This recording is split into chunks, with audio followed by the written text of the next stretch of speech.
ചങ്ങായിമാരെ ഞങ്ങൾ എല്ലാവരും കൂടി വൈകുന്നേരം അങ്ങാടി ഇരിക്കുമ്പോഴാണ് ആ വീഡിയോ കണ്ടത്. ഏത് നോക്കി മക്കളെ നോക്കിയാറട്ടെ ഒരു സേമിയ മന്തിന്റെ വണ്ടി എടുത്ത് ഞങ്ങൾ 5-8 പുറപ്പെട്ട് എങ്ങോട്ട് മലപ്പുറത്തേക്ക് സേമിയ കൊണ്ട് ചിക്കന്റെ മന്തി ചിക്കന്റെ ബിരിയാണി അത് 40 രൂപയ്ക്ക് അവിടെ കിട്ടും. സംഭവം വൈകുന്നേരം തുടങ്ങിയിട്ട് രാത്രി 9 മണി വരെ ഉണ്ടാവും. നമ്മൾ പോണത് 7 മണിക്കാണ്. നമ്മൾ മലപ്പുറത്തെ KSRTC ബസ് സ്റ്റാൻഡ് കഴിഞ്ഞിട്ട് കോട്ടക്കുന്നുക്ക് പോണ റോഡിലാണ് കയറിയാൽ കാണാൻ പറ്റും ഷയാന്റെ ചായക്കട. അവിടെ തന്നെയാണ് ഈ സാധനം കിട്ടുന്നത് കേട്ടോ. ബ്ലോഗർമാർക്ക് ഇപ്പൊ വീഡിയോ ഇടൽ തുടങ്ങിയാണ്. വീഡിയോ ഇടണോല്ലേ അതിൽ നമ്പറും കൊടുക്കണില്ല. അതുകൊണ്ട് നമുക്ക് വിളിച്ച് ചോദിച്ചാനും പറ്റില്ല എന്ത് സാധനം ഉണ്ടോ. നമ്മൾ വന്നത് ഞായറാഴ്ചയാണ്. പിന്നെ അതുപോലെ ഇവിടെ എപ്പോഴാണ് മനസ്സിലായത് സാധനം കഴിഞ്ഞത്. അത്രക്കും തിരക്കാണല്ലോ ഇപ്പൊ ഇവിടെ. സാധനം കഴിഞ്ഞപ്പോഴേ ഭയങ്കര ടെൻഷനല്ലേ നമ്മളെ. സേമിയ മന്തി മാത്രമല്ല ഒരുപാട് ഐറ്റംസ് കടികളുണ്ട് ഇവിടെ. വീട്ടിൽ നിന്ന് അവര് കഴിച്ചു കൊടുത്താൽ അവര് തിന്നൂല. ഇവിടെ എന്തൊരു തിന്നു നോക്കിയാണ്. സെയ്തൊക്കെയാണെങ്കിലോ 2 സ്പൂൺ കൊണ്ടാണ് കോരി തിന്നത്. റിയാസ് വയസ്സൊക്കെ ആ മട്ടത്തിലെ പിന്നെ തിന്നോളൂ. ആണ് നോക്കിയാണ് അങ്ങനെ തന്നെ മന്തി തിന്നാവുന്നല്ലേ ഒന്നുമല്ലൊന്നും ഒതുങ്ങൂല. ആണ് നോക്കിയാണ് ബർഗർ തിന്നത്. വേറെ നിന്ന് നോക്കിയാണ് ആരും അറിയാതെ തിന്നേനു. നമ്മള് അവര് കഴിച്ചത് എന്താ അടിപൊളി ടേസ്റ്റ് ആട്ടോ. സെയ്ത് ഇന്റെ എപ്പോഴും ഇരുന്നേന്. ഇതാട്ടോ കടത്തെ കാക്ക എല്ലാവർക്കും ചായ ഉണ്ടാക്കണേ. ഹേയ് നമ്മള് ജാസിക്ക് ഇഷ്ടപ്പെട്ടിട്ട് അവര് വെച്ചത്. അതിന്റെ തൊട്ടടുത്താണെങ്കിലോ ഇപ്പിലിട്ട കടയുണ്ട്. ചീരാമൾക്ക് ഇപ്പിലിട്ടത് കമ്പപ്പിലിട്ടത് കമ്പത്തുമ്പോ കാട്ടോ നമ്മൾ നെജ്മുന്റെ നോട്ടം ഓനത് വാങ്ങി ചെയ്ത്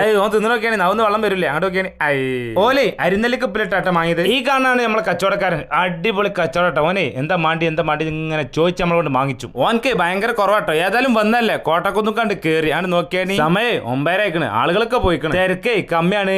ഒക്കെ ഒന്ന് ചുറ്റി കാണാന്ന് വിചാരിച്ചാണ്ട് ഞങ്ങൾ നടക്കട്ടെ. ഇവിടെ ഉള്ളവർക്ക് അടിച്ചേരിയാണ്ട് എടുത്തേക്കാനായി നമ്മളെ നേരെ അവിടുന്ന് പോന്നിട്ടോ. വരണ കഴിക്കുന്ന ഭക്ഷണം കഴിച്ചു. സേമിയ മന്തിക്ക് വന്നേന് അത് കിട്ടില്ല. ഏതായാലും ഇവിടെ ഒരു വണ്ടി കുടുങ്ങിണ്ട്. അത് തള്ളി കൊടുത്ത് നമ്മളെ ചെക്കന്മാര്.